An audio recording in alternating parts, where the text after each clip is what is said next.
Well, Peter, we'll go back to your beginnings in the music scene. For all music fans, I guess one of the most exciting times must have been in the Twin Cities in the early 80s, and you were heavily involved in that. Right. What was it like? What were your early recollections?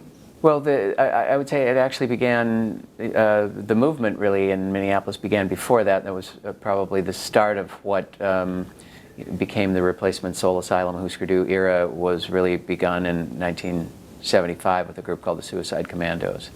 And they were the catalyst for all that came afterwards. And I really seriously wonder what we might have missed had the Commandos not been around. They were the granddaddies of the underground rock scene, and in fact, when they'd started playing around 75, 76, and when we got a promo of the first Ramones album at our record store, we put it on, and we all went, wow, there's somebody else doing what the Suicide Commandos are doing.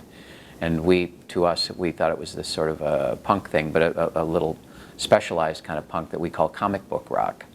It had a sense of humor, and had a fun spirit to it. It wasn't the angry punk rock of the Dole and the UK and the Pistols and all that, you know, which we loved, but this was a different kind, you know.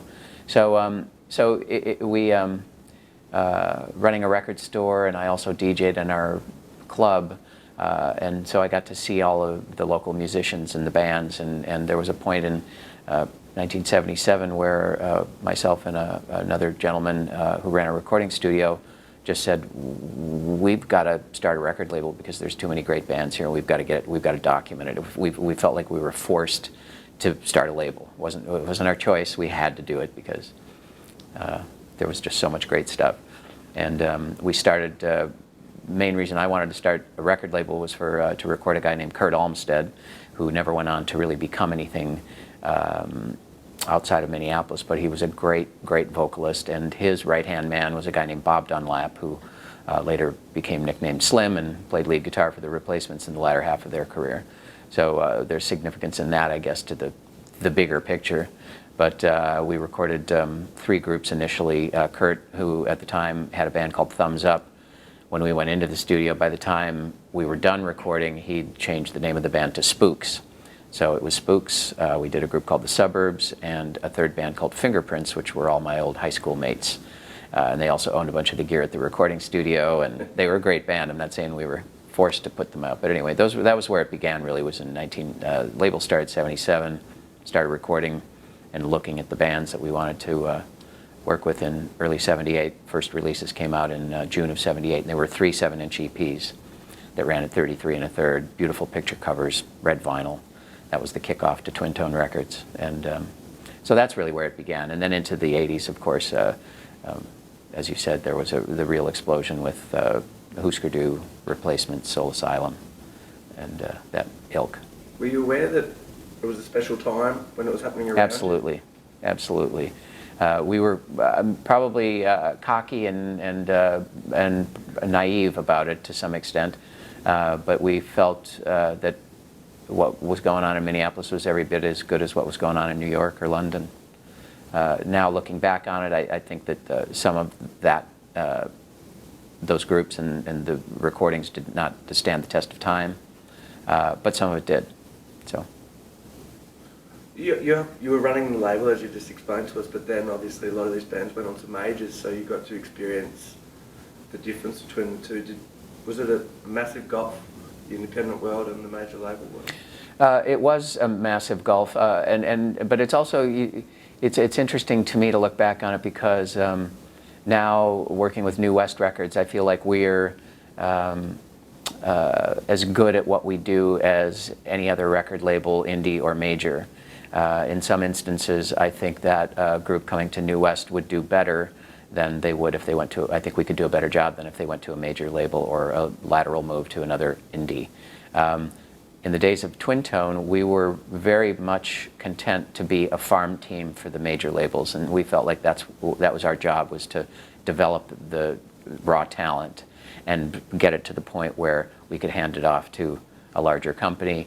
It would be good for the band. Hopefully it would be a financial reward to the label too for having slogged it out with them in the early days. And in some cases it was, in some cases it wasn't. But there was definitely a gulf. I mean, when Husker Du, well, the Suburbs was the first band from Twin Tone that went to a major label, and they went to Polygram, and that was a disaster. The record didn't work, and the label dropped them, and it ended up making the group look like has-beens when it wasn't really their fault. It was much more that the label didn't work it correctly, in my mind anyway.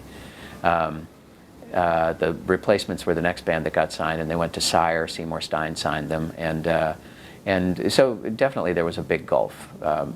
There was a lot more people to answer to when you went to the majors. And there was, although they wanted to take the band for what they were, there were some things that they did that we weren't really pleased with, like the cover art for Tim, for instance, was suggested by a friend of ours who worked at Warner Brothers, and it kind of, we said, oh, Robert Longo, we don't know who he is, but that sounds kind of interesting, and the next thing we knew, it snowballed into this cover that had nothing to do with the Replacements, and we thought it was kind of embarrassing, to be honest. And not to diss Robert Longo, who's a great artist, but it just didn't, there was no connection, really. It didn't really fit. So there were things like that that were difficult. Tommy Erdely coming in to produce was, of course, you know, the drummer of the Ramones and a guy that we'd looked up to, and I think he was a little bit caught between a rock and a hard place because he loved the Replacements, really wanted to make a great record for them, but also felt beholden to Warner Brothers, Sire, and so I think that he, that split loyalty created a record that is not consistently great. I think they could have made a better record had he not been sort of kowtowing a little bit to the, you know, powers that be at Warner's. I still think it's a great record, but I think that there's some holes in it. Each year you listed your favourite albums, favourite shows you've seen. We've been doing that for years and started back at the record store. We used to, the four of us who worked at the record store would write up our top 20 or whatever it was, and our top 20 albums and our however many singles we loved and the best shows of the year, and we'd post them on the cash register at the record store. And that just kind of continued, and with the advent of the internet, it became something where I would trade lists at the end of the year with friends, and then we have a Twin Tone website, and I just started putting up my favorite records of the year on a little sort of page that they made for me at Twin Tone, and so I've done it since '93 or '4, I think, and it's fun, something I look forward to, and it helps me kind of capsulize my year. That makes me sit down and make notes and think about, now, what did I really like? And this one you know, it really, sometimes I don't know until I make the list. Oh yeah, you know, I like that Robert Forster record better than the, you know, Bruce Springsteen album that came out, or whatever it is, you know, so. Yeah, you've clearly still got a voracious love of music, like there's just so much that you've seen and listened to. And it's great. I noticed a lot of Australian stuff on there. Do you have an affinity with Australian music? Oh, I do, and that's part of why I'm here. I think I've loved Australian music since, I mean, I remember very clearly hearing Friday on My Mind by the Easy Beats on the radio. I guess it was '66. I would have been 12 years old, and I remember, like, Dad, you got to take me to the record store right now. And he drove me to the record store, and I paid my 77 cents or whatever a single cost at that time for my copy of Friday on My Mind, which I still have. And one of the things that attracted me to that and to Australian music initially was the fact that I'm a British invasion kid. I'm you know, I was born in '54, and so I heard a lot of the 50s music from Elvis Presley to Buddy Holly to Chuck Berry and all that, and I loved it. And then I had an older brother who listened to the folk music of that time, late 50s, Kingston Trio, the Letterman, Chad Mitchell Trio, that sort of stuff, on into Peter, Paul, Mary, and Bob Dylan. And I liked all that stuff, but it was for me, January of 1964, I heard I Want to Hold Your Hand, and the light bulb went off. So I'm a British invasion guy. I love Beatles and Stones and Kinks and Yardbirds and The Who and the Small Faces, and that was that was my music. And when I heard Friday on My Mind, I thought it was a great extension of that British rock to me. But I just paid attention. There was maybe something fascinating about Australia, so being so far away, and being this island, and this great art that was coming out of there, and I've just had a natural fascination for it. From trying to think of what else. Daddy Cool was a favorite band. I was a mad fan of Skyhooks.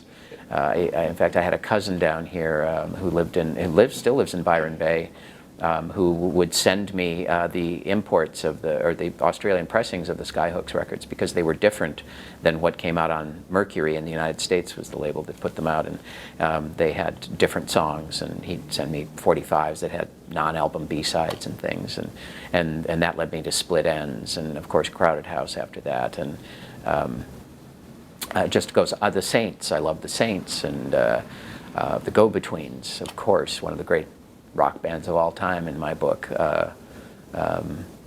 Currently, my two favorite records of this year so far are Dan Kelly and Angus and Julia Stone. So I think that might have had something to do with Graham Ashton asking me to come down. I know he's a Replacements fan and a Husker Du fan, Minneapolis rock fan, but I'm a very outspoken fan of Australian rock. I think it's phenomenal. I've seen, I don't know, 10 bands that I'm absolutely mad about this week. So it's very exciting. Well, that leads in. Have you enjoyed the experience of Big Sound? I've had a tremendous time. I think this reminds me of South by Southwest before it became so unwieldy. I've gone to a lot of conferences over the years, and now I don't really go to so many because I just don't feel that I need to, and I don't feel that's where we're going to find our next artist in a lot of cases to sign in terms of New West. Excuse me, I'd gone to the early days, I guess, New Music Seminar in New York, South by Southwest. There was the North by Northwest in Portland, North by Northeast in Toronto. They had for a short time the Mississippi River Festival in St. Louis. So to me, this is one of the best run festivals I've ever come to, and I think one of the great advantages, and everybody's been talking about it this week, is the close proximity of the clubs. And I know that ASHO chose the rooms specifically to be within a close proximity, but it's just been so easy. I ran over to Rick's Bar last night to see a band at 10:20, and I couldn't get in, and 30 seconds I was over at the Tempo, or a minute and a half or whatever it was, I was over at the Tempo seeing somebody else, my choice B or whatever, and yeah, it's been great. Fantastic. Yeah. Well, thank you so much for attending Big Sound 2010. It's been inspiring, and yeah, hope you return again. I'd love to come back. And I love Brisbane, so. Excellent.